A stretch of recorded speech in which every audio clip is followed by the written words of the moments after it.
Shalom, friends. Nice to be with you again this week, in which the reading will be Behar and Bechukotai, the two final sections or portions of the scroll of Leviticus. And I would like to preface my remarks today with the idea that the scroll is divided up into the 52 weeks of the year. And yet, while many of us may not even question why does one section contain X number of verses and another more or less, how did this all come about? And I think we should know that because, as we have stressed repeatedly, that through the scroll, by virtue of listening to the reading of the scroll, we become imbued with the life force of God, so that we can make life a little more pleasant, a little less chaos in our lives. That the Kabbalist, for whom time, space, and motion, meaning last year, or 1,000 years hence, or 5,000 years hence, for these Kabbalists who divided up the sections of the scroll, because the original scroll, as if one had noticed, there is no dividing as we know it in our books that we use. And they created this division. And so therefore we should understand that there was a purpose in designating the amount of verses that would appear in this section or another section. It was not just an arbitrary figure that they chose, because sometimes we'll have, like in Deuteronomy, we'll have sections that only have 30 verses, and then in Numbers we'll go up to 174, 176. Like I've always, in humor, made the statement, give us a break, Kabbalists. I mean, why one week 174 and another week 30? Couldn't you kind of divide it evenly so that we don't have to linger on too long, as some feel, to the listening of the reading on Shabbat? But the answer is because they understood that in the year 2002 or 2050, this section that is going to be read is going to provide a very precise dimension appropriate for that period in time.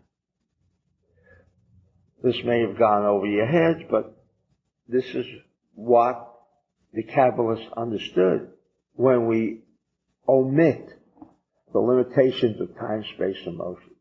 And so I'd just like to bring to your attention this one time, because I usually like to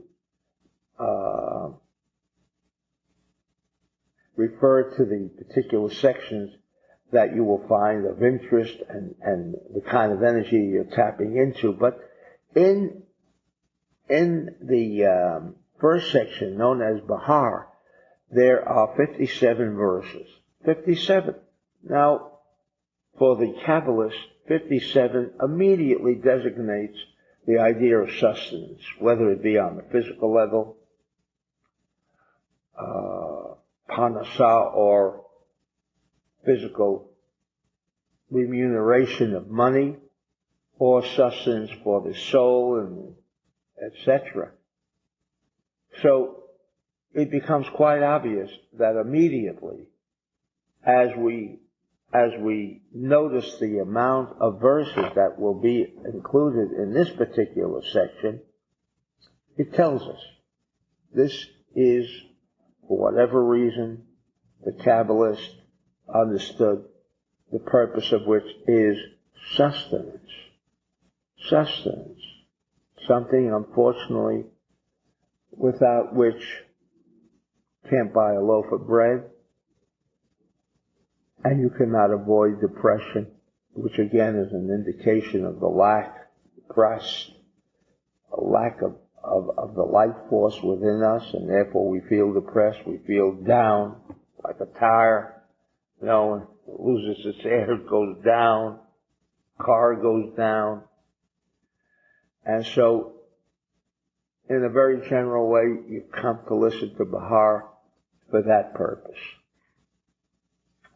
And strangely enough, Bechukotai, the second section that is included in the reading, has 78 verses.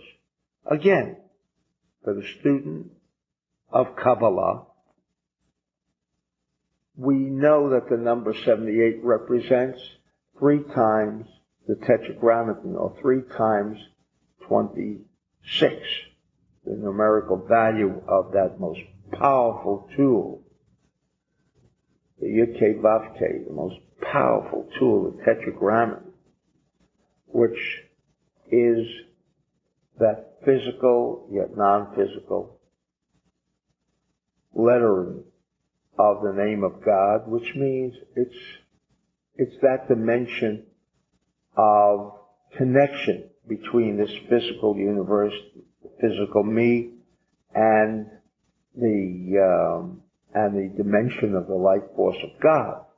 And so we have 3 times, right, left and central columns, 3 times that dimension, the balance of this kind of energy that we have an opportunity to access into. So this is kind of just another piece of information for those of you who may never have heard the idea as to why these sections were divided by the Kabbalists as they are. It was not just got to divide up. You can't read the entire scroll in all of one Shabbat, and therefore they did what they did. No, there was a very precise thinking that went into this division. Now getting to the section itself, Behar, that first verse is really extraordinary, and I think it says it all.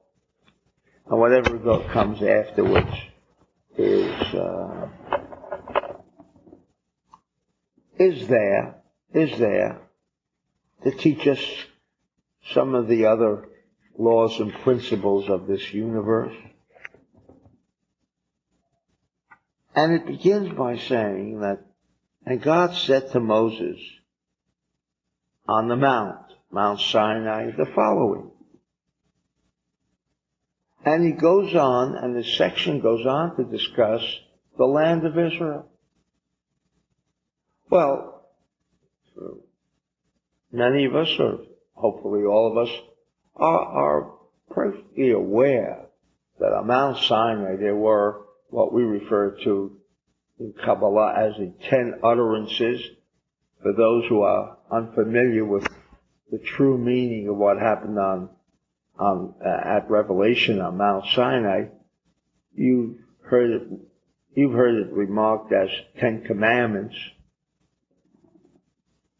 So there were many commandments or utterances that were mentioned at the Temple Mount at Revelation. And now, the first verse, which says this is what God told Moses on Mount Sinai, it goes into a whole procedure, a whole processing concerning the land of Israel. But there are many other things. Thou shalt not steal, thou shalt not kill. These were other aspects of the laws of the universe, in addition to the land of Israel. And I've always remarked, if there has ever been an area in this entire planet for which blood had been shed, there is no city like the city of Jerusalem. Strange.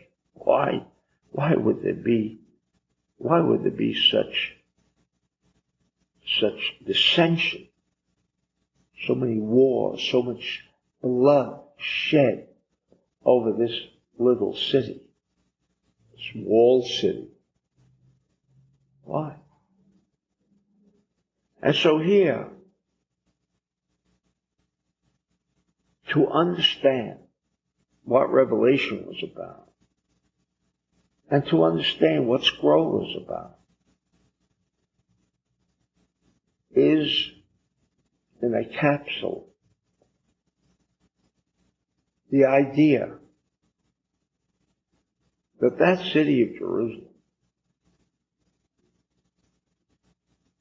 is a central point in this planet by which we can tap into it in its closest proximity to the light force of God. But then one might say, but God is all over. But why was the Holy Temple built there? Again, the word holy, we know it means connections. But why at this point? And so in Kabbalah we have come to grips with the idea of you have a immaterial God or the immaterial force of the light force of God now coming to be joined together with humans, trees, fish, and every other aspect in which the light force of God makes its presence felt, even in an inanimate, even in a rock. You ask a scientist today, what is the connection between a human being and a rock? Same atoms that are included in this physical body. So too, you'll find those same atoms in a rock. And so we've got this physical nature now, hopefully, being connected to the light force of God, to be imbued with that energy, with that force that can remove chaos, darkness, etc. And just as we have noted on many occasions, the importance of the 72 names, which act as a bridge between the mind of man and the physical reality. But even the mind of man, I'm not talking about the physical brain, I'm talking about consciousness of man, which is immaterial. And we say mind over matter. Well, how do you bridge the mind with matter? This has been the problem that human civilization has faced since the very beginning of the creation of Adam and Eve. And consequently, while scientifically it's been proven that mind over matter, but that's your theoretical physics. But on a very practical level, we've all come to the realization, hey, we really can't bring the mind to bear on the physical reality. And that is not true. What had been lacking, what had not come to be prevalent amongst the critical mass that I say is required, is the idea that the 72 names can act as a bridge as a bridge, as that link between the immaterial reality of the light force of God and the physical reality as we know it, as we feel it, as we sense it. So too, this particular area known as Jerusalem, while inwardly all of the rulers throughout history whose empires were built ultimately found it necessary to drive its armies into the capture of this little city known as Jerusalem. Because while logically there would be no reason for the possession of a little city known as Jerusalem. Why would the Roman Empire, the Babylonian Empire, the Persian Empire, the Roman Empire, the English Empire, the Greek Empire, the French Empire, the German Empire, all look to Jerusalem? Why? Holy city. What made it so holy? Oh, because the temple was there. So what? But the temple represented that physical representation that could be the link on a physical level as the 72 names. And that point in Jerusalem, that point, that section known as the Temple Mount, could act as that physical link between the immaterial of the light force of God and down into the very environment of the physical reality. And so when it states in the first verse that what God told Moses on Mount Sinai was, period, about the land of Israel. But there were so many things, was a question that I raised. Not only I raised it, but all of the Kabbalists raised that same question. And the answer is, because what is religion all about? What is the scroll all about? Why is Revelation so important? Because of only one reason. How we can connect to the light force of God.